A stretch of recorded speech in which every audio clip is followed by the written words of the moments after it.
Welcome to the second episode of Valorant 101, where I, Spotty, show you how to get better at Valorant one step at a time. Now, the three most important drills that you'll often see me practicing in between games on my Twitch streams. By the way, I stream Tuesday, Thursday, and Saturday 7 PM GMT plus 12, link in the description down below. As I was saying, the three drills involve flicking, tracking, and strafing.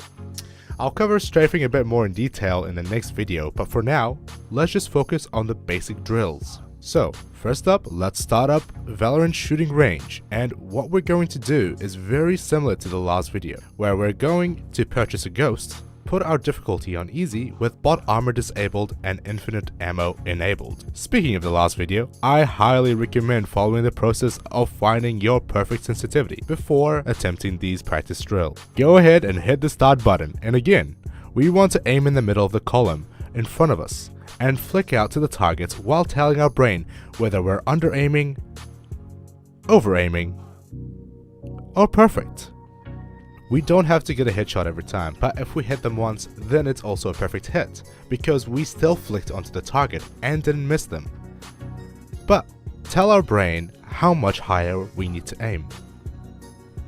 The reason why we need to be talking to our brain all the time is because our brain knows that it wants to click on those targets, and by verbally telling our brain that we missed and by how much, then we're teaching our brain that next time it needs to try to shoot a little later or stop a little earlier. Also, the reason why we're going with Ghost instead of any other gun is because we're currently working one step at a time, and if we used another gun like a Phantom or a Vandal, then our brain will also try to learn how to avoid spray patterns, which is also another guide video I'll go into detail about in the near future. We're going to do easy difficulty 3 times and write down our scores. Once we're done, we're going to take the average of the 3 scores by adding them all up and dividing by 3. If that number is less than 25, we haven't quite graduated from easy difficulty and we need to practice a bit more here. But if our score is 25 or above, then congratulations, we can now jump up to medium. The reason for this step is that there is no point jumping up to medium if we're still struggling with the easy difficulty, because our brains will go into overload mode and we'll end up losing concentration, overwhelm ourselves, and end up practicing bad form.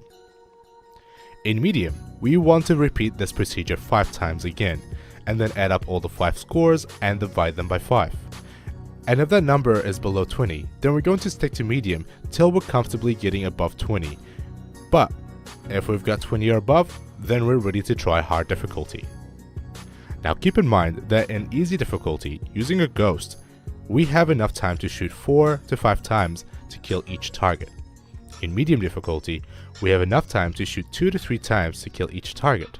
In hard difficulty, we have enough time to shoot 1 to 2 times to kill each target, which means by the time we hit hard difficulty, we should be aiming to 1-tap each target with a quick reaction time.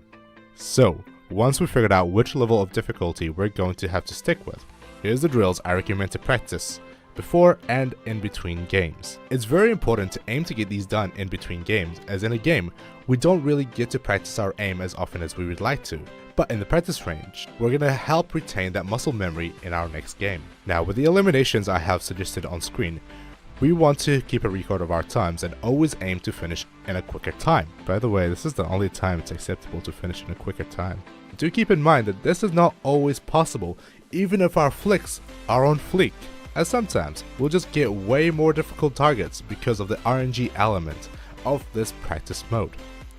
Unlike the static targets that help with our reaction speed, the strafing targets will also help with our tracking skills. And tracking is composed of 3 main things.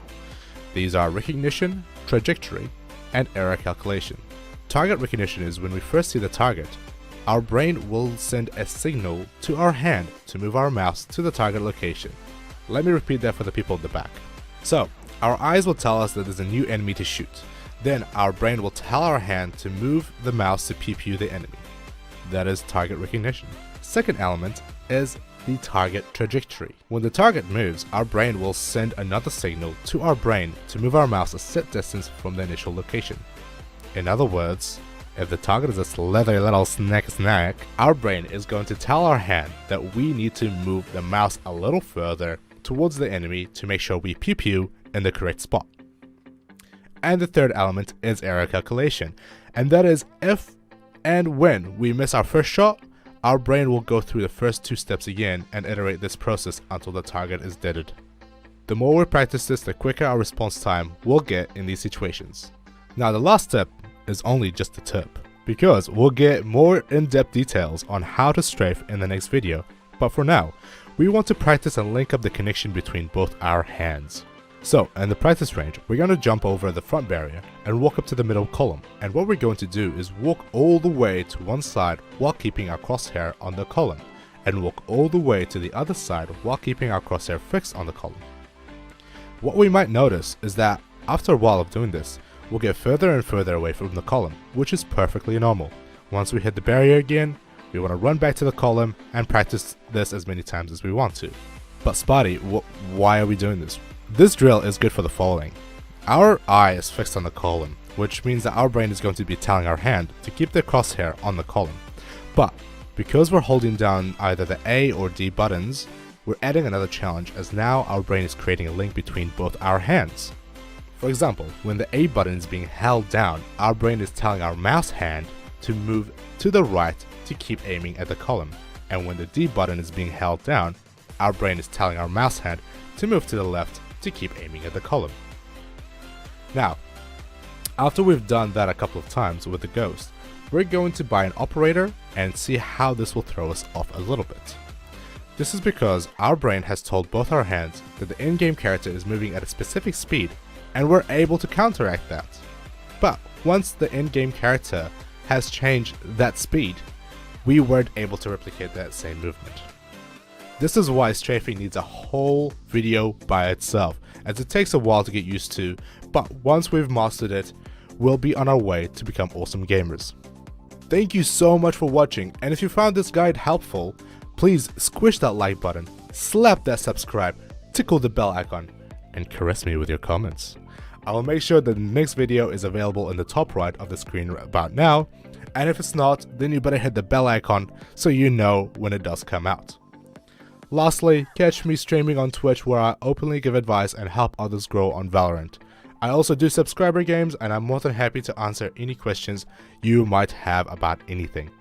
I've left all my social media links down below, and I'll be seeing you shortly for another episode on Valorant 101.